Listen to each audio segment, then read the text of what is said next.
বাংলাদেশে প্রতিদিন ঘটে যাওয়া গুরুত্বপূর্ণ ঘটনা ও সাম্প্রতিক নানা তথ্য নিয়ে আলোচনা ও বিশ্লেষণে TVN24 নিউজ নেটওয়ার্কের নিয়মিত আয়োজন আলোচনায় বাংলাদেশ অনুষ্ঠানে দর্শক আপনাদের স্বাগত জানাচ্ছি। আমি আশফাক আহমেদ।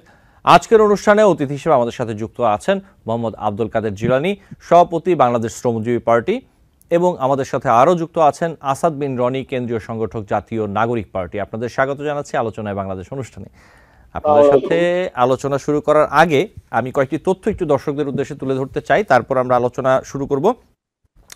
প্রথমে যে তথ্যটি তা হচ্ছে সন্ত্রাসী কার্যক্রমে জড়িত রয়েছে এমন ব্যক্তি বা সত্তার এবং তাদের কর্মকাণ্ড নিষিদ্ধ করার বিধান যুক্ত করে সন্ত্রাস বিরোধী সংশোধন অধ্যাদেশ 2025-এর খসড়া নীতিগত চূড়ান্ত অনুমোদন করেছে উপদেষ্টা পরিষদ। বৈঠকের সারসংক্ষেপে বলা হয়, কতিপয় সন্ত্রাসী কার্য প্রতিরোধ এবং উহাদের কার্যকর শাস্তির বিধান সহ আনুষঙ্গিক বিষয়াদি সম্পর্কে বিধান প্রণয়ন করার নিমিত্ত সন্ত্রাস বিরোধী আইন 2009 প্রণয়ন করা হয়। এই আইনের উদ্দেশ্য পূরণকল্পে সরকার কোনো ব্যক্তি বা সত্তা সন্ত্রাসী কার্যের সহিত জড়িত রয়েছে মর্মে যুক্তিসঙ্গত কারণের ভিত্তিতে সরকারি গেজেটে প্রজ্ঞাপন দ্বারা ওই ব্যক্তিকে তফসিলে তালিকাভুক্ত করতে পারে বা সত্তাকে নিষিদ্ধ ঘোষণা ও তফসিলে তালিকাভুক্ত করতে পারে। তবে বর্তমান আইনে কোনো সত্তার কার্যক্রম নিষিদ্ধকরণের বিষয়ে কোনো বাধা নেই। এই বিষয়টি স্পষ্টীকরণ সহ বিধান সংযোজন আবশ্যক হেতু সন্ত্রাস বিরোধী আইন 2009-কে সময়োপযোগী করে আইনের অধিকতর সংশোধন সমীচীন ও প্রয়োজন। বর্ণিত প্রেক্ষাপটে সন্ত্রাস বিরোধী আইন সংশোধন করে সত্তার কার্যক্রম নিষিদ্ধ করা, প্রয়োজনীয় অভিযোজন করা ও অনলাইন ও সামাজিক যোগাযোগ মাধ্যমে প্রচার নিষিদ্ধকরণের বিধান অন্তর্ভুক্ত করা হয়েছে। পরবর্তী তথ্য তা হচ্ছে, আওয়ামী লীগের নিবন্ধন বিষয়ে সিদ্ধান্ত নেওয়ার আগে গেজেট প্রকাশের অপেক্ষায় রয়েছে নির্বাচন কমিশন। এ বিষয়ে প্রধান নির্বাচন কমিশনার AM নাসির উদ্দিন জানিয়েছেন, গেজেট প্রকাশের পর দলের নিবন্ধন বিষয়ে আলোচনা এবং সিদ্ধান্ত নেওয়া হবে। সিইসি বলেন, গেজেট প্রকাশ হলে আমরা নির্বাচন কমিশন বিষয়টি নিয়ে আলোচনায় বসব। কমিশনের আলোচনার পরে সিদ্ধান্ত নেওয়া হবে, কারণ আমাদের বর্তমান বাংলাদেশের স্পিরিট বুঝেই সিদ্ধান্ত নিতে হবে। এরপর আরেকটি তথ্য তা হচ্ছে, আওয়ামী লীগের সাংগঠনিক কার্যক্রম বন্ধ রাখার সরকারি সিদ্ধান্তে বাংলাদেশ জাতীয়তাবাদী দল বিএনপি আনন্দিত বলে জানিয়েছেন দলটির মহাসচিব মির্জা ফখরুল ইসলাম আলমগীর। রবিবার এক বিবৃতিতে মির্জা ফখরুল বলেন, আমরা আনন্দিত যে বিলম্বে হলেও অন্তর্বর্তীকালীন সরকার ফ্যাসিবাদী সরকারের সঙ্গে যুক্ত ব্যক্তিদের মানবতাবিরোধী অপরাধের বিচার দ্রুত করার এবং বিচার কার্য নির্বিঘ্ন করার স্বার্থে ফ্যাসিবাদী দল আওয়ামী লীগ ও তার সঙ্গে যুক্ত সব সংগঠনের কার্যক্রম বন্ধ রাখার সিদ্ধান্ত নিয়েছে। সবশেষ আরেকটি তথ্য একদম ছোট করে, তা হচ্ছে নতুন সংবিধান প্রণয়ন করতে 2 থেকে 3 বছর সময় লাগতে পারে বলে জানিয়েছেন অন্তর্বর্তীকালীন সরকারের আইন উপদেষ্টা আসিফ নজরুল। এই সময়ের মধ্যে 72-এর সংবিধানের কিছু সংশোধনী আসবে বলেও জানান তিনি। নির্ধারিত সময়ে সংবিধান প্রণয়ন বা সংশোধন সম্ভব না হলে কোন সংবিধান কার্যকর থাকবে সে বিষয়ে তিনি বলেন, 90 দিনের মধ্যে যদি তারা করতে না পারে তাহলে এক্সিস্টিং কনস্টিটিউশন কন্টিনিউ করবে। এখানে হচ্ছে আবার আপত্তি, জাতীয় সংসদ সংবিধান সংশোধন করে সংবিধান পরিষদ নতুন সংবিধান প্রণয়ন করে। নতুন সংবিধান প্রণয়ন হতে আমাদের পার্শ্ববর্তী দেশে এমন উদাহরণ আছে 8-9 বছরও লেগেছে। এই ছিল কিছু তথ্য। আমি আলোচনায় চলে যাই। আসাদ বিন রনি, আপনার কাছে আসি। শুরুতে যদি একটু সংক্ষেপে বলতেন, আওয়ামী লীগের কার্যক্রম নিষিদ্ধে সরকারের যে সিদ্ধান্ত আসলে এতে আপনার প্রতিক্রিয়া কি?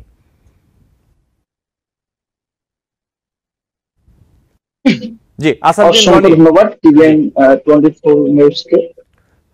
আসলে বর্তমান সরকার ছাত্র জনতার বিক্ষোভ কর্মসূচি এবং অবস্থান কর্মসূচির পরে যেই সিদ্ধান্তটা তারা নিয়েছে, এই সিদ্ধান্তটা আসলে 36 জুলাইয়ের পরে যখন গণঅভ্যুত্থান পরবর্তী অর্থনৈতিক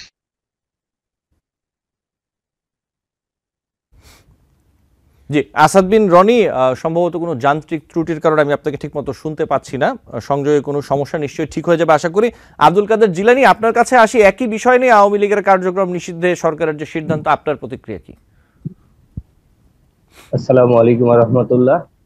সম্মানিত উপস্থাপক আমার ভাইজান, আজকে আসলে মানে বাংলাদেশ সরকার সিদ্ধান্ত নিয়েছে, অন্তর্বর্তীকালীন সরকার, তাদেরকে বাংলাদেশ শ্রমজীবী পার্টি এবং আমার পক্ষ থেকে আন্তরিক শুভেচ্ছা জানাচ্ছি।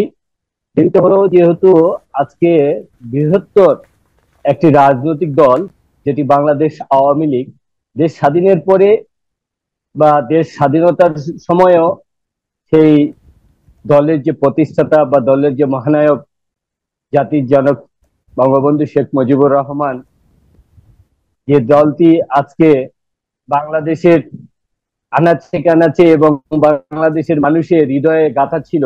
আজকে দেখেন জনগণ যখন তাদের কর্মে, জনগণ তাদের জ্বালায় অতিষ্ঠ হয়ে গিয়েছে, জনগণ এক বাক্যে এক কাতারে সবাই দাঁড়িয়ে আজকে যে প্রতিবাদ জানিয়েছে, বাংলাদেশের জনগণ সেই প্রতিবাদের সুফল পেয়েছে।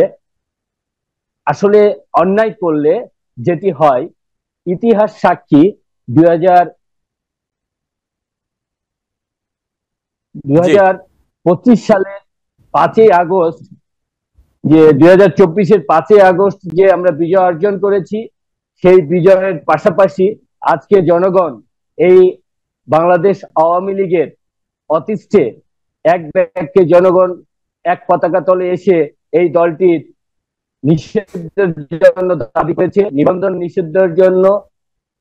সেটি আজকে অন্তর্বর্তীকালীন সরকার যেটি করেছে সেটি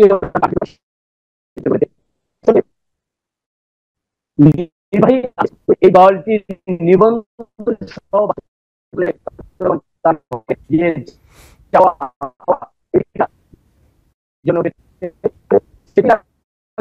একটি দলের টোটাল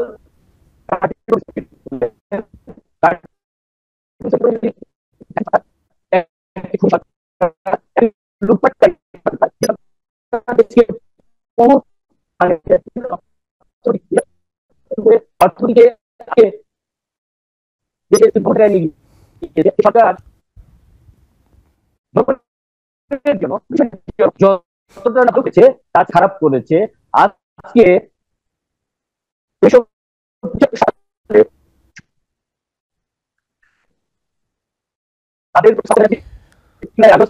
ভাই বোনেরা তাদের জীবনের বিনিময়ে তারা আজকে আমরা যে দেশটি পেয়েছি, সেই দেশটির জন্য আমাদের উচিত এই আওয়ামী নামে যে সংগঠন, যে রাজনৈতিক দলটি টোটাল দলের নিবন্ধন নিষিদ্ধ করা। এবং ইতিপূর্বে সারা বিশ্বে আলোচিত আছে যে ফ্যাসিস্ট সরকার, খুনি সরকার, যে টাকাগুলো ইতিপূর্বে বিভিন্ন দেশ থেকে আব্দুল কাদের জিলানী, দলটিকে আপনার কাছে একটু প্রশ্ন রাখি। আব্দুল কাদের জিলানী, আপনি যে বিষয়ে কথা বলছেন, যে আমি আপনার কাছে একটি প্রশ্ন রাখি। বিএনপির মহাসচিব মির্জা ফখরুল ইসলাম আলমগীর বলেছেন যে বিএনপি আনন্দিত, দেরিতে হলেও অন্তর্বর্তীকালীন সরকার ফ্যাসিবাদী সরকারের বিরুদ্ধে যে ব্যবস্থা নিয়েছে এই ব্যাপারে।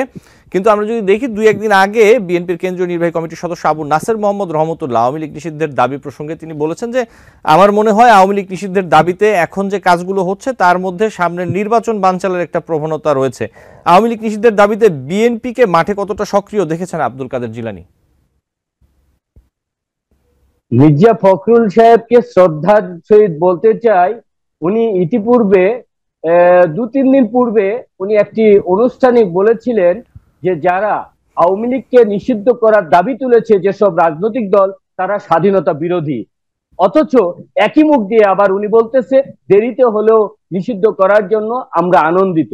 বিএনপি তো 2001 থেকে 2006-07 পরে, মঈনুদ্দিন ফখরুদ্দিনের পরে আমার তো মনে হয় বিএনপি সাংগঠনিক ভাবে বাংলাদেশে কোনো শক্তি নিয়ে যে কোনো আন্দোলন করবে, প্রতিরোধ গড়ে তুলবে, বাংলাদেশ আওয়ামী লীগকে প্রতিহত করে দেশকে রক্ষা করবে এবং দেশের গণতন্ত্র রক্ষার জন্য মাঠে নেমে শক্তিশালী ভাবে কাজ করবে, এটি বিএনপি কখনো করেনি। বিএনপি সব সময় বাংলাদেশ আওয়ামী লীগের সাথে আঘাত করে তারা থেকেছে। এই কারণে বাংলাদেশ আওয়ামী লীগের মতো দুর্নীতিকারী খুনি হাসিনা, খুনি সরকার দীর্ঘ লং টাইম এই দেশটি পরিচালনা করতে পেরেছে। আজকে মির্জা ফখরুল আলম সাহেব বলছেন দেরিতে হলে আমরা আনন্দিত। আপনারা কেন আনন্দিত হবেন? আপনাদের তো এখানে কোনো কার্যক্রম আমাদের চোখে পড়েনি। আমাদের যা করেছে আমাদের ছাত্ররা করেছে, আমাদের ছাত্র সমাজ করেছে, এনসিপি করেছে, অন্যান্য রাজনৈতিক দল করেছে। এমনকি আমি বাংলাদেশ শ্রমজীবী পার্টির পক্ষ থেকে বিভিন্ন ভাবে দলটিকে নিষিদ্ধ করানোর জন্য আমি কার্যক্রম করেছি। এই বিগত বুধবার দিন 8 তারিখেও রাত্রে আমি একটি নাগরিক সমাজ টকশোতে দীর্ঘ প্রতিবাদ করেছি বাংলাদেশ আওয়ামী লীগকে নিষিদ্ধ করার জন্য। অথচ বর্তমান অন্তর্বর্তীকালীন সরকার কি করলেন? উপদেষ্টা মহলীরা তার নিবন্ধন বাতিল না করে তাদেরকে কার্যক্রম স্থগিত করলো। অথচ তারা কিন্তু পারতেন, এই দলটি যেভাবে অন্যায় নির্যাতন নিপীড়ন চালিয়েছে, দেশকে পঙ্গু করেছে, তারা নির্বাহী আদেশ করে তারা তাদের বাংলাদেশ আওয়ামী লীগের নিবন্ধন নাম্বার 6, এই নিবন্ধন 6কে একবারে পূর্ণাঙ্গ ভাবে নিবন্ধন ক্যান্সেল করে দিয়ে এই দলটিকে করতে পারতেন। জি, আব্দুল কাদের জিলানী, আমি আসবো আবার আপনার কাছে, আমি আবার আপনার কাছে নিশ্চয়ই আসবো। আসাদ বিন রনি, আশা করি আপনি আমাকে শুনতে পাচ্ছেন স্পষ্টভাবে এবং দেখতে পাচ্ছেন। জি, আসাদ বিন রনি। জি জি জি জি যে প্রশ্নটি আপনার কাছে রেখেছিলাম, আমরা আলোচনা করছিলাম, আব্দুল কাদের জিলানী বলছিলেন, আমি একটু আপনার কাছে আসি। এই যে আওয়ামী লীগের কার্যক্রম নিষিদ্ধে যে সরকারের সিদ্ধান্ত, এতে আপনার প্রতিক্রিয়া কি? সাথে একটু যোগ করি যে আওয়ামী লীগ নিষিদ্ধের দাবিতে বিএনপিকে মাঠে কতটা সক্রিয় দেখেছেন, অথবা অন্যান্য আরো যে রাজনৈতিক দল ছিল তাদের আপনারা এনসিপি সহযোদ্ধা হিসেবে কতটা মাঠে সক্রিয় পেয়েছেন? অসংখ্য ধন্যবাদ। আসলে অন্তর্বর্তীকালীন সরকার গতকালকে ছাত্র জনতার বিক্ষোভ এবং অবস্থান কর্মসূচির পরবর্তীতে যে সিদ্ধান্তটা নিয়েছে, এই সিদ্ধান্তটা আসলে 5ই আগস্টের পরপরই অন্তর্বর্তীকালীন সরকার যখন গঠিত হয়েছিল তখনই আসলে এই নিষেধাজ্ঞা তাদের জারি করা উচিত ছিল। তো তারা এই গণ-অভ্যুত্থানে 8-9 মাসে প্রলম্বিত করলো, এটা আসলে দুঃখজনক যে গণ-অভ্যুত্থান পরবর্তী সরকার, যেই সরকারের ম্যান্ডেট এই ছাত্র জনতা, যেই সরকারের ম্যান্ডেট এই অভ্যুত্থানের শক্তিরা, এবং এই সরকারের কাছেই একটা ন্যায্য দাবি এবং ন্যায্যতার জন্য তাকে আন্দোলন করতে হয়, তাকে রাস্তা ব্লক করতে হয়। এটা আমি মনে করি অন্তর্বর্তীকালীন সরকারের জন্য একটা লজ্জার বিষয়। এবং আমরা যে যমুনার রাত 10টা যে যমুনার সামনে থেকে অবস্থান করেছে, গতকাল প্রায় 3-3:30 মধ্যে আমাদের অবস্থান কর্মসূচি চলেছে। এই অবস্থান কর্মসূচির মধ্যে আমরা বাংলাদেশের 14 দলীয় জোট বা 14 দলীয় জোট, তো তারা তো আওয়ামী লীগ তো নাই বর্তমানে, বিএনপির সাথে যে জোট সঙ্গী দলগুলো ছিল তাদের এবি পার্টি, গণ অধিকার পরিষদ সহ একাধিক দলকে আমরা পেয়েছি। আবার গণতন্ত্র মঞ্চের মতো যারা ছিল তাদের কোনো স্পষ্ট অবস্থান আমরা দেখতে পাই নাই। এবং এখানে ডানপন্থী সংগঠনগুলো, রাজনৈতিক ইসলামপন্থী রাজনৈতিক দলগুলো, তারা অত্যন্ত সমর্থন জানিয়েছে এবং তারা রাজপথেও ছিল। এই জন্য তাদেরকে অসংখ্য ধন্যবাদ জানাই যে এই গণদাবিকে তারা গ্রহণ করেছে এবং তাদের সকলের প্রচেষ্টার মাধ্যমে সফলতা এসেছে। আমি মনে করি জনগণের যেহেতু দাবিটা জনগণের দাবি, এবং এই দাবির সাথে যারা একাত্মতা পোষণ করে না, তারা জনগণের সাথে কতটা একাত্মতা কানেক্টেড আছে, এই বিষয়টা আসলে প্রশ্ন রাখার বিষয়। আসাদ বিন রনি, আমি একটু প্রশ্ন রাখি আপনার কাছে দু একটি। প্রথম প্রশ্ন, আপনি বলছিলেন যমুনার সামনে আপনারা যখন আন্দোলন করেন, যমুনার সামনে আপনারা গত বৃহস্পতিবার রাতে যখন যমুনার সামনে যান, যমুনার সামনে সমাবেশ নিষিদ্ধ ছিল তার আগে থেকেই, আপনারা সেখানে আসলে কিভাবে তাহলে জড়ো হলেন? প্রধান উপদেষ্টার নিরাপত্তার দায়িত্বে থাকা যারা ছিলেন, প্রশাসনের যারা ছিলেন, তারা আপনাদের কিছু বলেননি, অথবা তাদের সাথে আপনাদের কোনো কথা হয়েছে আপনারা যখন সেখানে সমাবেশ করছিলেন, জড়ো হচ্ছিলেন?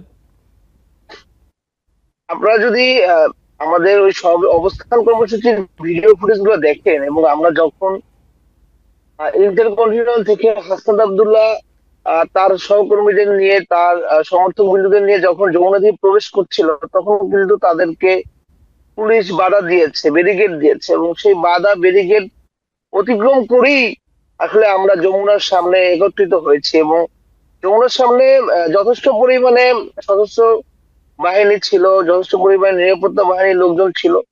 কিন্তু আমরা যারা ওখানে ছিলাম, আন্দোলন করছিলাম, তারা আমরাও সচেতন ছিলাম যেন কোনোভাবে এই যেখানে প্রধান উপদেষ্টা নিরাপত্তা বিঘ্ন না হয়। আমাদের যে ন্যায্য দাবি, সেই দাবির দিকে যেন আমাদের সকল আন্দোলনকারী ফোকাস ছিল, এই বিষয়টা আমরা কঠোরভাবে নিয়ন্ত্রণ করেছি। এই জন্য এত সিকিউর একটা প্লেসেও এত বড় একটা ম্যাচ প্রোগ্রাম হওয়ার ফলে কোনো অনাকাঙ্ক্ষিত ঘটনা ঘটে না। এটা একটা আন্দোলনের পজিটিভ দিক, যে মানুষ আন্দোলনের যে দাবিটা ছিল, দাবির দিকেই তাদের মূল ফোকাসটা ছিল। বিগত দিনগুলোয় আন্দোলনগুলো দেখবেন যে যেখানে আন্দোলন হয়েছে চারপাশের ভাঙচুর হয়েছে, ঢিল ছোড়াছুড়ি হয়েছে, আমরা দেখেছি একটা দলের অ্যাক্টিভিস্ট এরকম প্রচার করেছে যে ঢিল মারবে একজন, মার খেয়ে আরেকজন। তো মানুষ আসলে সচেতন, যারা এখানে এসেছে তারা সচেতন চিত্তে এসেছে এবং তারা তাদের দাবি আদায় করার জন্য এসেছে। এই জন্য কোনো ধরনের অপ্রীতিকর ঘটনা আসলে আমাদের সম্মুখীন হতে হয় না। জি, আসাদ বিন রনি, আমি সাথে যোগ করি, আওয়ামী লীগ নিষিদ্ধে আপনাদের যে দাবি, এটি 9 মাস পর, এতদিন পরে আপনারা রাস্তায় কেন নামলেন, আগে কেন নামেননি? আসলে আমাদের আওয়ামী লীগ নিষিদ্ধের দাবিটা আমাদের প্রথম দিকেই ছিল এবং আপনারা দেখবেন এনসিপির পক্ষ থেকে কিছুদিন আগেও বাইতুল মোকাররমের সামনে সমাবেশ করা হয়েছে এবং আমরা বিভিন্ন সভা সেমিনারে আমরা এই দাবিগুলো জানিয়ে এসেছি এবং গভর্নমেন্টের সাথেও বিভিন্ন প্লেসে বিভিন্ন মাধ্যমে আমাদের বার্তাগুলো আমরা পৌঁছেছি।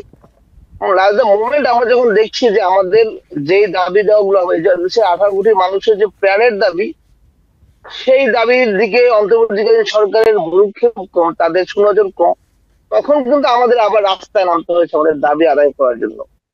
এবং আমরা আমাদের দাবি, যে কোনো দাবি, ন্যায্যের পক্ষের দাবি আদায়ের পক্ষে দেশের জনগণকে পাবো, একটু কনফিডেন্স আমাদের ভিতরে ছিল এবং মানুষ আমাদের ডাকে সাড়া দিয়েছে এবং স্বতঃস্ফূর্ত সকলের অংশগ্রহণের ফলে আমরা এই দাবিটি আদায় করতে পেরেছি।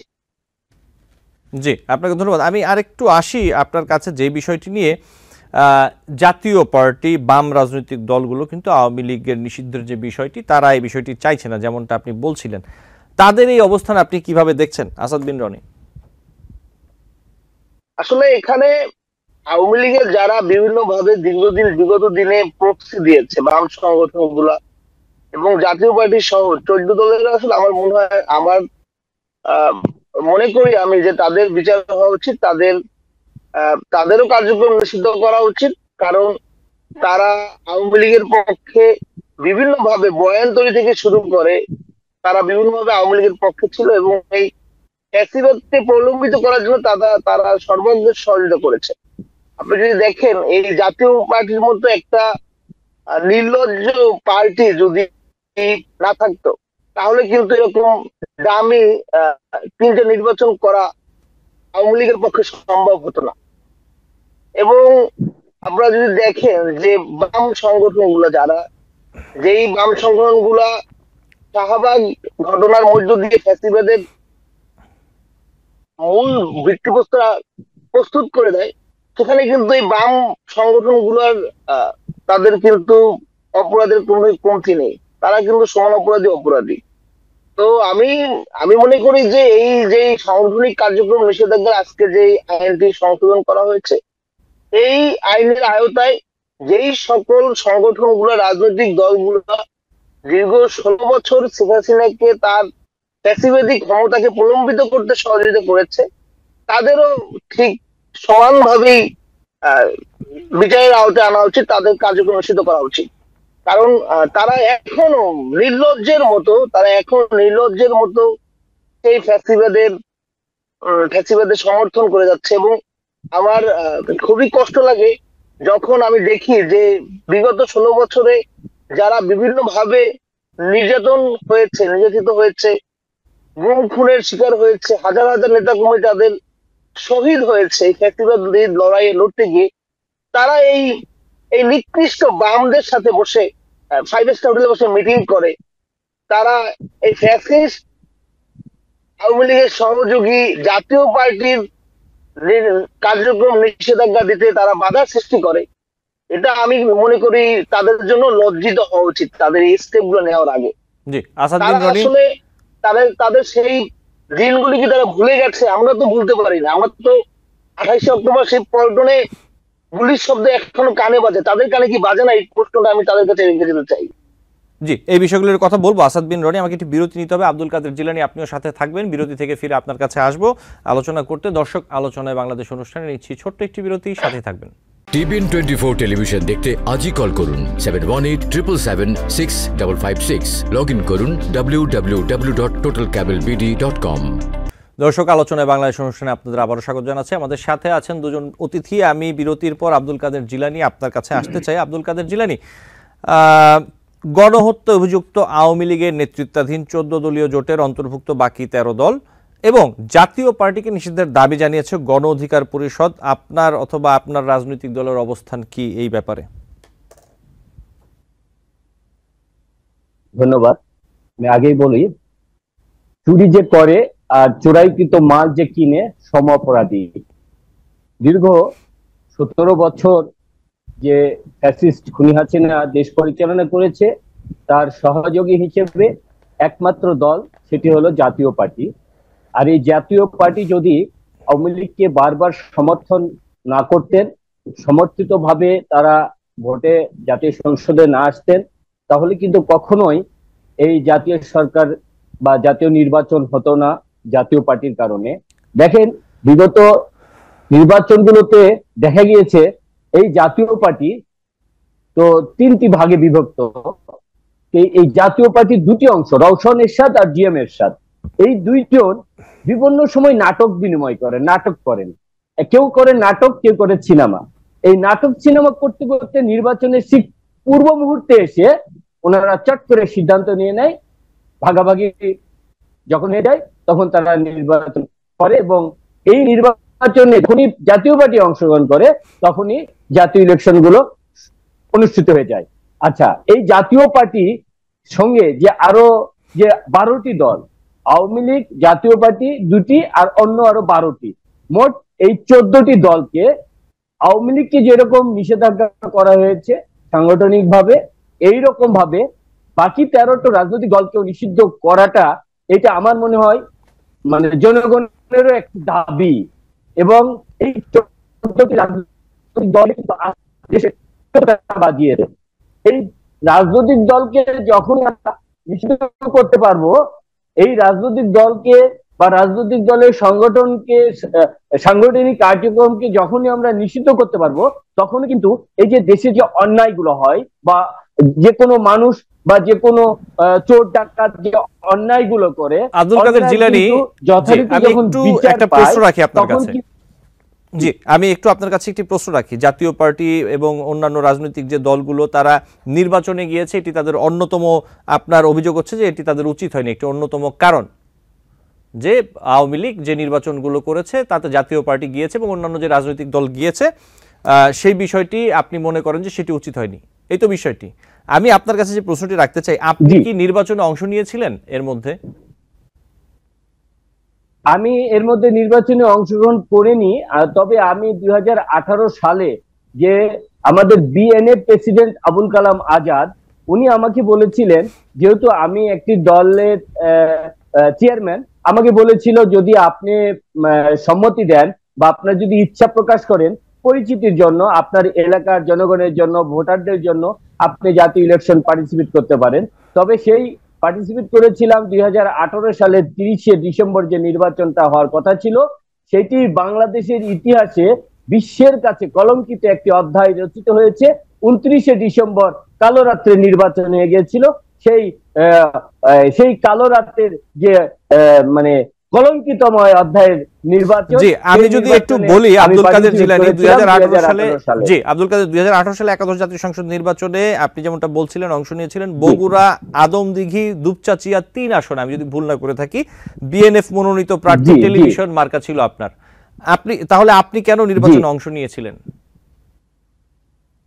আমি আসলে নির্বাচনে অংশগ্রহণ করেছিলাম, বিএনএফ প্রেসিডেন্ট আবুল কালাম আজাদ বলেছিলেন আমরা এককভাবে আমরা নির্বাচন করছি, আমরা কোনো দলকে সমর্থন করছি না। কিন্তু নির্বাচনের একটা পর্যায়ে গিয়ে দেখি, নির্বাচনের শেষ মুহূর্তে 25শে ডিসেম্বর এই আবুল কালাম আজাদ, আমরা যে 57 জন প্রার্থী ছিলাম, এই 57 জন প্রার্থীকে উনি কলঙ্কিত করেছে। কেমন করে কলঙ্কিত করলো? উনি 25শে ডিসেম্বর সাবেক খুনি হাসিনাকে বলেছে টেলিভিশনের ভোট নৌকায় হোক, এই বলে টোটাল 57 জনের টোটাল কাগজ তালিকা এগুলো শেখ হাসিনা উঠিয়ে দেয়। এরপর থেকে আসলে আমি যখন জানতে পেরেছি, তখন আমি নিজের কাছে অনেক অপরাধী মনে করেছি এবং আমার জনগণের কাছে, আমার লোকজনের কাছে আমি তখন নিজের অপরাধটা স্বীকার করেছি। আর যদি জানতামই যে বিএনএফ প্রেসিডেন্ট আবুল কালাম আজাদ নৌকাকে বা সাবেক খুনি হাসিনাকে সমর্থন করবে, আসলে আমি সেই নির্বাচনে পার্টিসিপেট করতাম না। আসলে আমার যেটা ভুল ছিল, এই ভুলের কারণে আমি সবার কাছে ক্ষমা আপনাদের উচিত হয়। জি, আব্দুল কাদের জিলানী, ধন্যবাদ। আমি নিশ্চয়ই আসবো আপনার কাছে। আসাদ বিন রনি, একটি প্রসঙ্গে আপনার কাছে আসি। বিএনপি চেয়ারপারসন উপদেষ্টা অ্যাডভোকেট ফজলুর রহমান তিনি কয়েকদিন আগে বলেছেন যে যারা আওয়ামী লীগ নিষিদ্ধের জন্য মাঠে নেমেছে তারা জাতীয় নির্বাচনে ইউনিয়ন পরিষদের মেম্বার হওয়ার ভোটও পাবে না। আর যে কজন লোক জড়ো হয়েছে, যদি আওয়ামী লীগকে বাধা দেওয়া না হয় তাহলে ঢাকার একটি ওয়ার্ডে এর চেয়ে বেশি লোক হবে আওয়ামী লীগের। তার কথা, এই ছেলে মেয়েদের নিয়ে ইউনূস সরকার একটি খেলা শুরু করেছে, তাদের মাধ্যমে নানা বিষয় মাঠে নিয়ে আসছে, তাদের সামনে পিছনে পুলিশ দিয়ে মিছিল করায়, সমাবেশ করায়। ওই এলাকায় তো পুলিশ মিছিল সমাবেশ নিষিদ্ধ করেছে, তারা করে কিভাবে? এই প্রশ্নের উত্তর আমি যদি বলি, আপনি কিভাবে দিবেন আসাদ বিন রনি? দেখুন, ফজলুল সে একসময় ছাত্রলীগের সভাপতি ছিল। তো ছাত্রলীগ করা একজন লোক, সে চাইবে না তার বিগত দিনের বন্ধু প্রেমিক সংগঠনটা নিষিদ্ধ হোক, এবং সে এইটা না চাওয়ার কারণে বিভিন্ন সময় এই আওয়ামী লীগ নিষিদ্ধ সহ এই ছাত্র জনতা যারা সকল দল মতের বাইরে গিয়ে একটা গণ অভ্যুত্থান সংগঠিতের মধ্য দিয়ে ফ্যাসিস্ট শেখ হাসিনাকে দেশ থেকে তাড়িয়ে দিয়েছে, তাদেরকে বিভিন্ন সময় সে এই প্রতিপন্ন করে, তুচ্ছ তাচ্ছিল্য করে অনেক বক্তব্যই দেয়, অনেক কথাই বলে। কিন্তু আমরা ফ্যাসিস্ট আওয়ামী লীগের সময় তার অবস্থান আমরা দেখেছি, সে কি বলেছে, কি করেছে, তার মুভমেন্ট কি, সে নিজে কয়বার জিতে এমপি হইতে পারছে। তার নিজের হিস্টোরি যদি দেখেন, সে তো অনেকবার নির্বাচনে হেরেছে। তো আসলে এই ধরনের লোকজনের কাছে থেকে এই ধরনের বক্তব্য আমরা আশা করি না সিনিয়র সিটিজেন।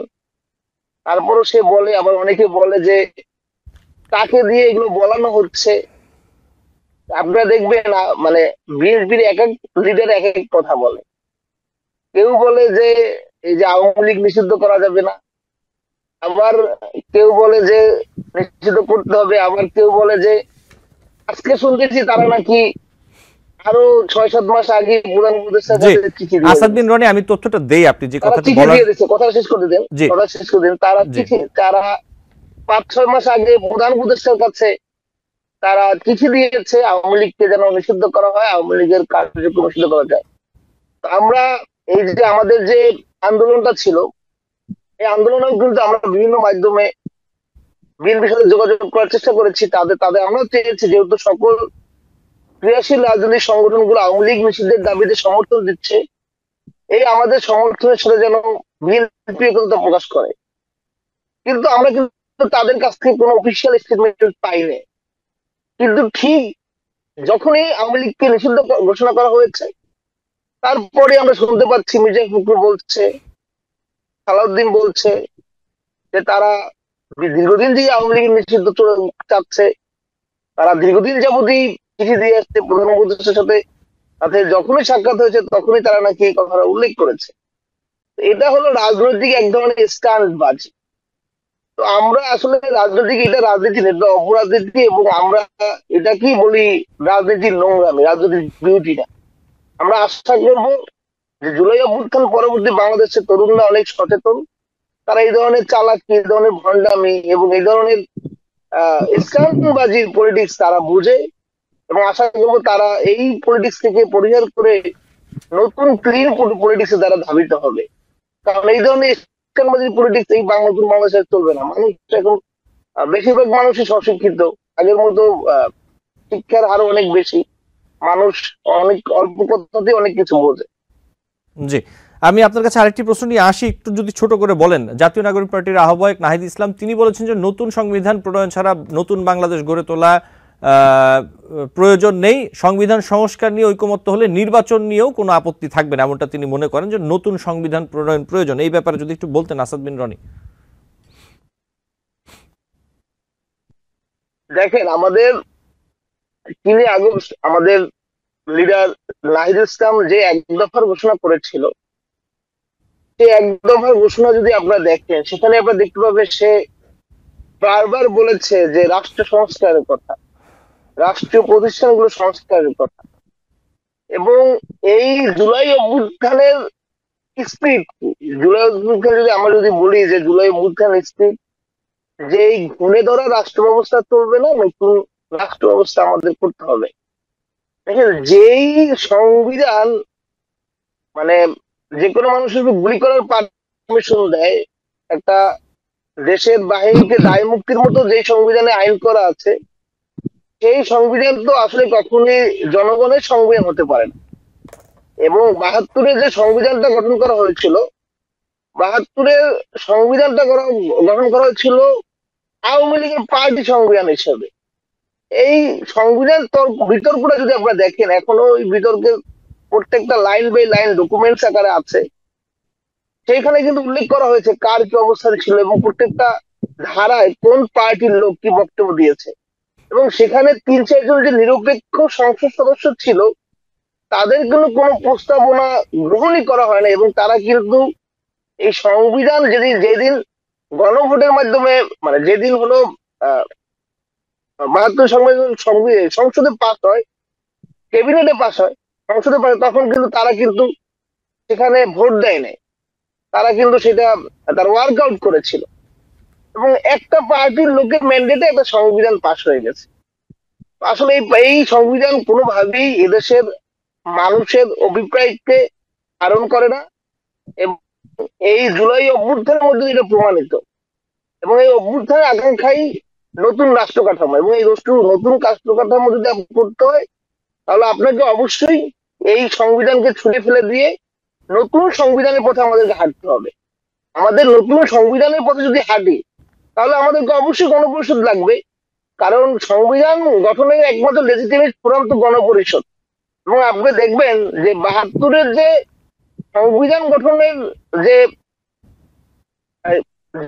সিস্টেমটা, এটা নিয়ে কিন্তু প্রচুর বিতর্ক ছিল। কারণ ৭২-এর যে নির্বাচনটা ছিল, সেই নির্বাচনটা তো প্রাদেশিক নির্বাচন ছিল। হ্যাঁ, সেটা গণপরিষদ নির্বাচন ছিল, কিন্তু সেটা তো একটা বাংলাদেশ রাষ্ট্রের গণপরিষদ ছিল, সেটা পাকিস্তান রাষ্ট্রের ছিল। সেখানে অনেকগুলো জাতিগোষ্ঠীর আকাঙ্ক্ষা ছিল। এবং ৭১-এর স্বাধীনতার মধ্য দিয়ে আমরা নতুন একটা অভিপ্রায়, নতুন।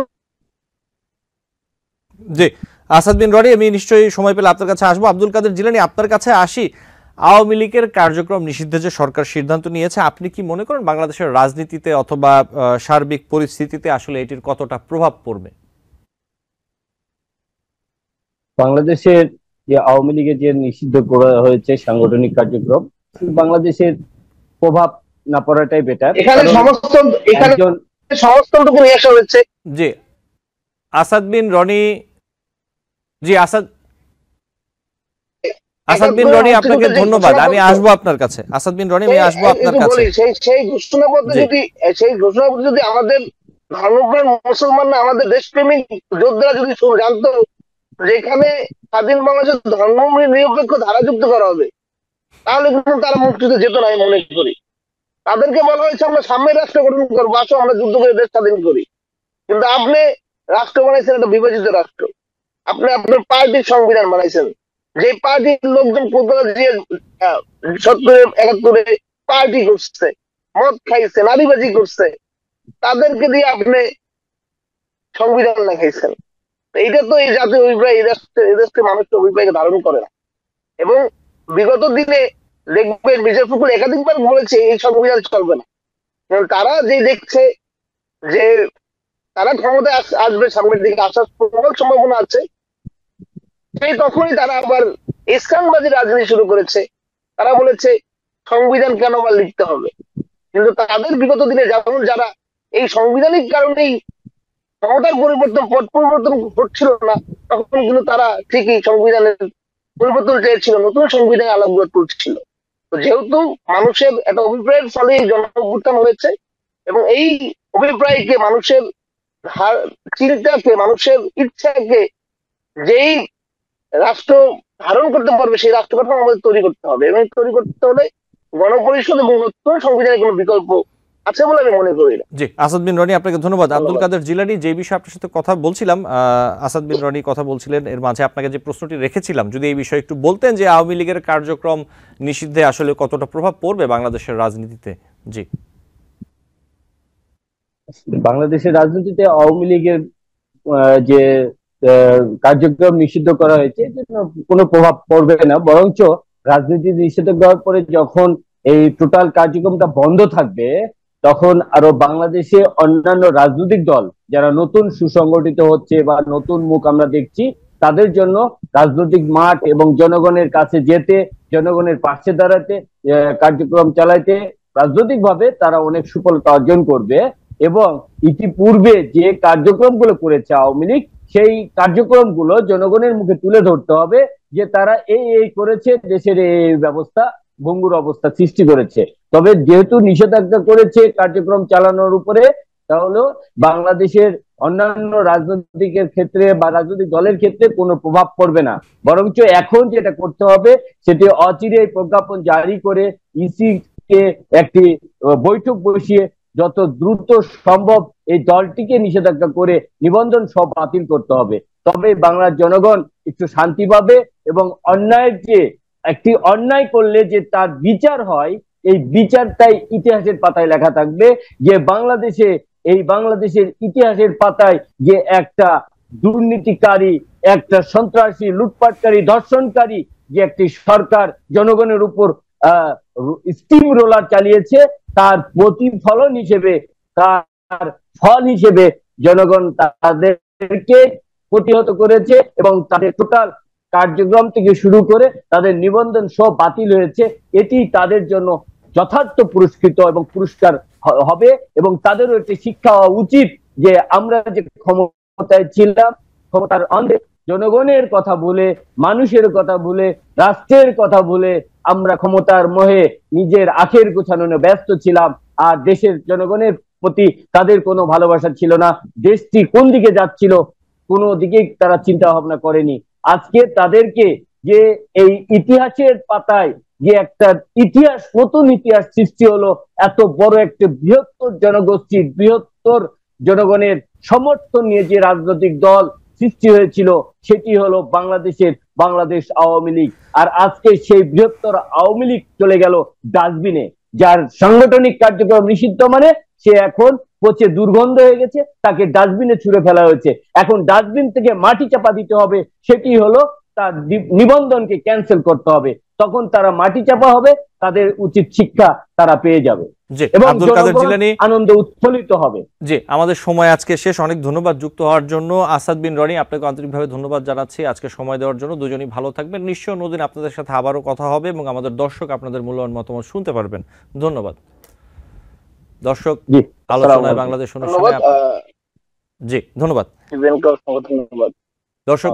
আলোচনায় বাংলাদেশ অনুষ্ঠানে আজ এই পর্যন্তই। পরবর্তী অনুষ্ঠান দেখার আমন্ত্রণ জানিয়ে বিদায় নিচ্ছি।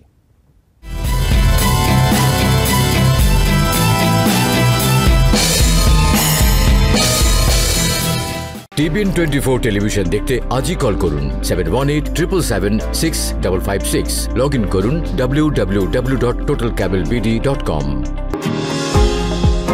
নিউ ইয়র্ক থেকে সম্প্রচারিত TBN 24 টেলিভিশন বিশ্বজুড়ে বাঙালির কণ্ঠস্বর।